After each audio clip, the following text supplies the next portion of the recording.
Bonjour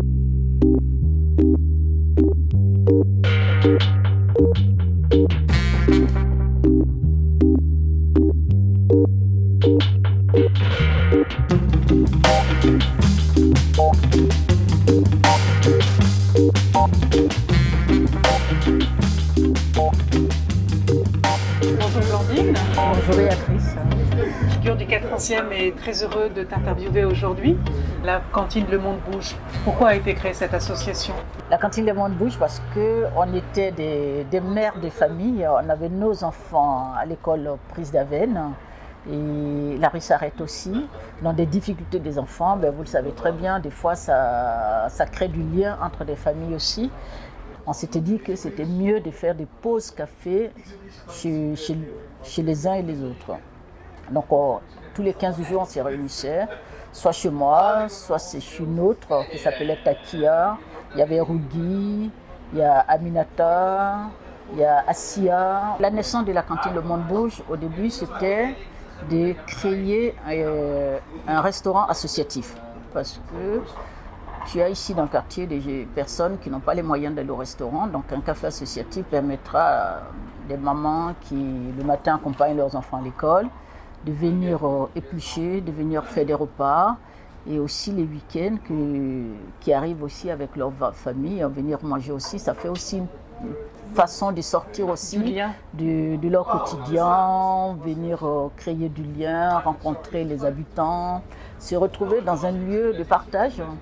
Au début, on était sur cette association, on était près de soixantaine, hein. Même il y avait des gens de la Port-de-Vanves qui étaient aussi dans l'association.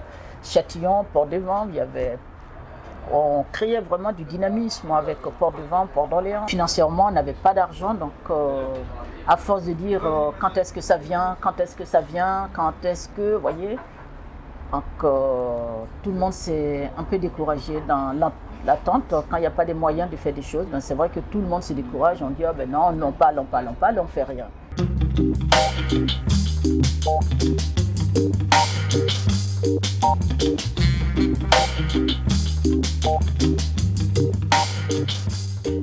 Le vide-grenier nous permet aussi de ne pas aller vers les subventions et avoir un peu d'argent disponible pour pouvoir faire nos activités dans le quartier. On fait une fois par mois des ateliers de cuisine avec les femmes du quartier et les hommes aussi. On fait la fête du quartier, on sort les femmes au théâtre, au cinéma. Tu as une manière très particulière d'organiser des vides-greniers. Est-ce que tu peux nous expliquer pourquoi? Et les gens qui viennent, c'est les habitués, c'est les habitants. Et comment recréer un petit lien avec ces habitants pour qu'ils reviennent la prochaine fois? Le mieux à faire, c'est de leur offrir un petit verre de vin. Non, pas du vin, pardon. Un petit verre de... Je suis partie à l'apéro là. C'est de leur offrir un petit verre de café, un petit thé, un petit bonbon, un petit gâteau. Donc les jeunes viennent faire du bénévolat. Ils se sentent utiles. Voilà, ils se sentent utiles. Et donc avec l'espace jeune, le miroir, quand je fais les vides-greniers, je leur fais appel. Donc ils m'envoient les jeunes qui veulent venir bien être bénévoles. Donc, du coup, ces jeunes donnent un coup de main gracieusement à l'association. Pour terminer l'année, c'est bien de nous retrouver tous pour faire un petit goûter et échanger des cadeaux, même si je ne leur demande rien. Moi, j'emballe bien les cadeaux et je viens leur distribuer. Et les gens sont très contents de ça. Je ne demande rien, je ne demande pas à la mairie, mais c'est le financement de l'association qui achète des jouets, qui les emballe et qui donne.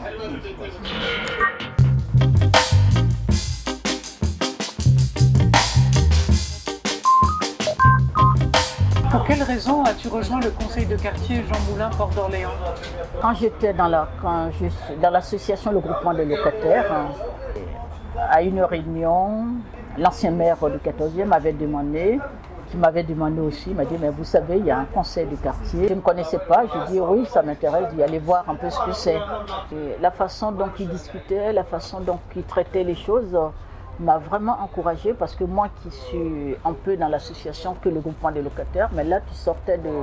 c'est autre chose. On parlait de la vie de quartier, on parlait des routes, on sentait vraiment qu'il y a des choses à faire avec les autres.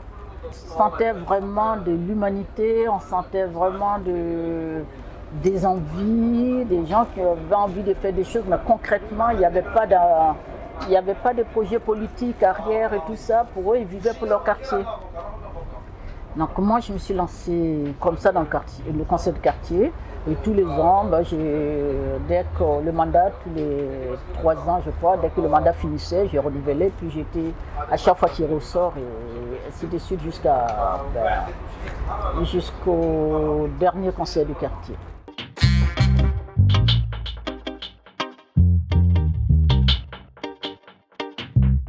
La fête de la banane, on est à sa 6e édition. Et quel est l'objectif de cette fête? C'est d'accompagner des jeunes producteurs en Côte d'Ivoire, dans l'agriculture. Mais dans certains villages en Afrique, il y a beaucoup de jeunes qui n'ont pas de travail. Il n'y a pas de travail, il n'y a rien. Donc pour avoir recours à l'argent, ils vont même aller jusqu'à louer les terrains, les terres pour que d'autres personnes viennent les cultiver. Et eux, ils quittent carrément les villages. Donc moi, pour inciter, parce que j'avais plein de frères qui souhaiteraient venir en France aussi, se former et repartir. Je leur ai dit qu'en France, il n'y a plus rien. Avec 1 euro, ils arrivent à faire vivre 3 à 4 personnes. Avec 1 euro par jour, ils arrivent à faire.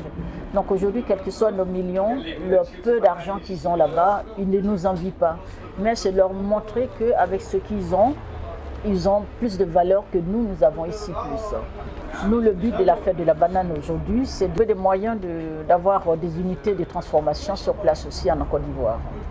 C'est dans les villages, c'est dans les zones rurales, trouver des moyens pour pouvoir avoir des unités de transformation, montrer aux villageois, créer une coopérative que nous avons déjà aussi sur place aussi, une petite coopérative agricole avec des jeunes hommes et des jeunes femmes, leur permettre de pouvoir conserver leurs produits, le commercialiser sur place, leur permettre de manger aussi ce qu'ils ont besoin. Donc aujourd'hui, nous, on les accompagne pour produire et faire des choses aussi sur place là-bas. Donc s'ils arrivent à transformer de la banane qui va s'abîmer, si on arrive à le transformer en poudre, si on arrive à faire de la farine de la banane, si on arrive à faire des pâtes de la banane et le conserver, je ne sais pas, 1 semaine ou 1 mois après, on peut le remanger. Et aujourd'hui, on fait beaucoup de gaspillage parce que tout pourrit et on ne sait pas quoi en faire et on n'a pas les moyens, donc on va les jeter.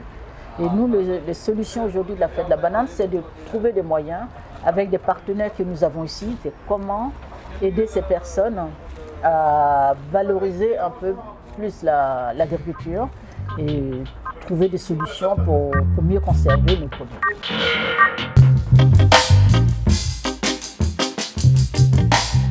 Tu as quitté l'Afrique il y a énormément d'années, mais l'identité africaine, c'est quoi pour toi? C'est toujours se sentir africaine, malgré autant de temps qu'on a passé ailleurs. Je me considère comme une Française parce que je vis en France, parce que j'ai pris la nationalité française. Et aussi, je me considère comme une Africaine parce que je suis née en Afrique, parce que j'ai ma culture africaine. On ne choisit pas sa vie, on ne choisit pas sa famille. La vie aussi, on ne la choisit pas. Parce que la vie, c'est la nature, voilà, c'est les hommes, les femmes que nous rencontrons. Ce sont eux qui nous permettent aussi d'être ce que nous sommes. Si je suis restée que dans le milieu africain, sans évoluer vers les autres, je ne serais pas devenue la Blandine en Sérero que je suis aujourd'hui. Comme je vous disais tout à l'heure, dans le conseil de quartier, j'ai rencontré des gens qui avaient des valeurs. Que quand je voulais faire quelque chose, ils m'ont donné un coup de main, même en écriture, en rédaction, ils m'ont aidé. Moi, j'ai pu aussi les aider dans d'autres choses qu'ils ne savent pas faire, malgré leur niveau intellectuel. Il y a des choses aussi qu'on peut faire dans l'échange, comme mon métier antiquité brocante. Je l'ai appris sur le tas. Moi, je vis comme ça sur le tas. La vie, elle nous donne les moyens d'évoluer, elle nous donne les moyens de faire des choses avec les autres. Si les autres veulent faire, on fait avec eux parce que on est là pour créer, on est là pour vivre, on est là pour partager avec les autres. On a de la solidarité. Dans chaque être humain, il y a de la solidarité. Quel que soit ce que nous sommes, quand on vit dans un quartier, essayer de tisser ce lien, c'est essayer de nous approfondir dans nos connaissances. Apprenons-nous à nous connaître et apprenons à vivre ensemble. Et ça, on ne va pas apprendre ça à l'école. C'est les gens avec qui on marche qui nous apprennent aussi. Justement, quand tu étais à l'école, tu voulais déjà que le monde bouge ou tu avais déjà en toi cette graine de... Oui, j'ai toujours eu ces graines de rassemblement, j'ai toujours eu envie, j'ai toujours été avec des autres. J'ai vécu dans la polygamie, donc dans la polygamie, il y a beaucoup d'enfants. Il y a beaucoup d'enfants et il n'y a pas de jalousie, on ne connaît pas la jalousie. Vas-y, fonce. Et en fonçant, tu trouveras un jour ton chemin. Et c'est comme ça que je suis et que j'ai vécu toujours comme ça. Et j'ai vécu beaucoup dans le système D. Et voilà, je fais toujours de l'entraînement.